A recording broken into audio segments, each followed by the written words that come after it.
Welcome back friends, welcome again another video tutorial of A to Z biology. Today's discussion is regulation of lactose operon. Regulation of lactose operon.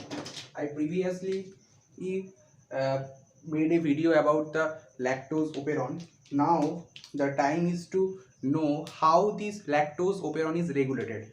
The basic structure of a lactose operon is that this is the basic structure of lactose operon. This is the basic structure. It is a DNA. This is the basic structure of lactose operon. This is structural genes LAC-Z, LAC-Y, LAC-A, and this is terminator. This is LAC-O operator. This is LAC-P promoter. This is the CAP side. This is LAC-I gene which produces repressor protein, and this is the promoter of LAC-I gene. This is the complete operon system. We previously know concept these structural genes made a proteins. These structural genes, these are the structural genes. These are the structural genes which codes for a messenger RNA, and when this messenger RNA get translated to form three types of proteins: beta galactosidase, lac permease, and beta galactoside transacetylase. This is the previous and basic concept about this lac operon. If lactose is present in the medium, bacteria turns on this operon system. If lactose is present is not in the medium, this operon system is not work. Now the regulation of the lac operon. This is the topic about the regulation of the lac operon. What is negative regulation of the lac operon? Negative regulation of the lac operon: in the absence of lactose and in the presence of glucose, any bacteria always try to utilize glucose, not lactose. Glucose is the most preferable energy source. We previously say that any bacteria love to utilize glucose. Glucose is the carbohydrate, lactose is also carbohydrate, but lactose is not used in case of glucose. When the medium contain glucose and lactose, bacteria first utilize glucose, and after the depletion of glucose they can turn on their operon system to produce different kinds of enzyme, and by that enzyme they can take up lactose and they can utilize lactose, break the lactose and produce energy. This is the very basic concept. How this operon is negatively regulated? If suppose, think about that, if lactose is not present,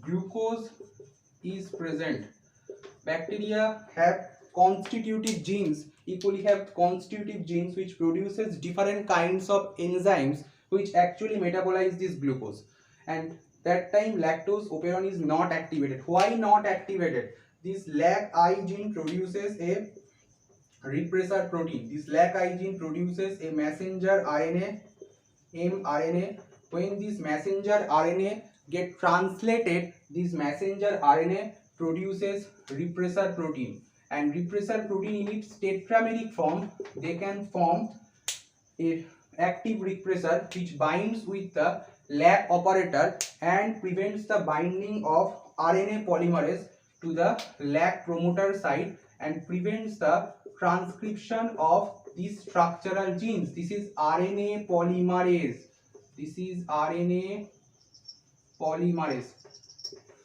In the presence of glucose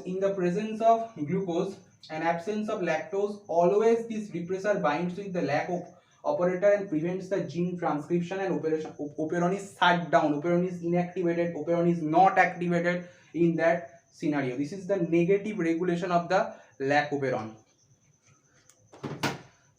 This is the negative regulation of the lac operon. Another point is that in the presence of in the presence of lactose, in the presence of lactose, in the presence of glucose, the general concept is that if lactose is present, lac operon is turned on. If lactose is not present, lac operon is turned off. But I previously said that glucose is the most preferable source of energy, not the lactose. Any bacteria love first glucose, then lactose. So they can utilize glucose. So in the presence of lactose and glucose, the lac operon is not turned on. Why? Glucose, presence of glucose actually decreases the cyclic AMP. Decreases the cyclic AMP. Presence of glucose decreases the cyclic AMP. Presence of glucose decreases the cyclic AMP. So in that case, cyclic AMP is, where does this cyclic AMP come? Cyclic AMP comes from ATP, adenosine triphosphate, and enzyme known as adenyl cyclase, which actually produces this cyclic AMP. In the presence of glucose, cyclic AMP level is very low. Cyclic AMP binds with a protein called CAP protein. This CAP protein, the full form of this CAP protein is called Catabolic Activator protein. Catabolic Activator protein. This Catabolic Activator protein binds with the cyclic AMP and binds with that CAP site. In the presence of glucose, the cyclic AMP level is very low inside the cell. In the presence of glucose, the cyclic AMP level is very low. Glucose concentration and outside the medium,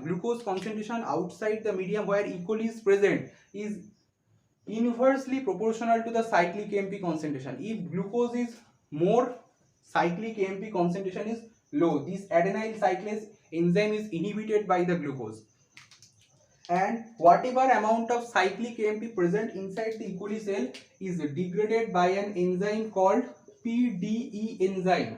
This is the short form of this enzyme. The full form of this enzyme is known as phosphodiesterase.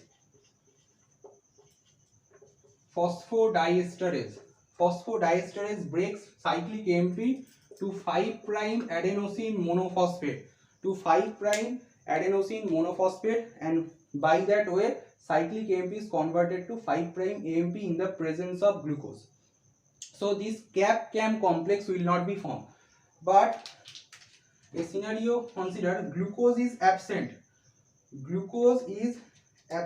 the medium, lactose is present in the medium. Glucose is absent in the medium, lactose is present in the medium. Bacteria, to survive in that medium, bacteria utilize lactose and turn on this Oberon system. Lactose enters into the bacteria cell. Lactose entered into the bacteria, and these enzymes works on the lactose. Lac-gene coded enzyme, Lac-Y gene coded enzyme, and Lac-A gene coded enzyme acts on this lactose and breaks down the lactose. Lactose modifies the structure of the inhibitor or repressor proteins. Actually not lactose, allolactose. Allolactose modifies the structure of this inhibitor protein or repressor protein, so it is no longer be able to bind with the lac operator region, and at that situation RNA polymerase binds with the lac promoter and transcribe these three structural genes. Another thing is that in the absence of glucose, cyclic AMP concentration inside the E. coli cell will be increased. In the absence of glucose, cyclic AMP concentration inside the E. coli cell will be high.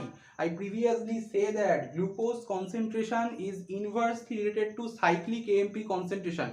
If E. coli is present in suppose a medium, glucose is abundant in that medium, cyclic AMP concentration will be low inside the E. coli cell. If glucose is absent, in this case, in glucose is absent, lactose is present, lots of cyclic AMP will be produced inside the E. coli cell. Lots of cyclic AMP is produced from the inside the E. coli cell. Where does it cyclic AMP comes? Cyclic AMP comes from adenosine triphosphate by the help of an adenyl cyclase enzyme. And this cyclic AMP binds with this protein, catabolite activator protein, and they form a complex cyclic AMP. Suppose this is cyclic AMP, this is cyclic AMP. This cyclic AMP bind with that protein molecule called CAP protein.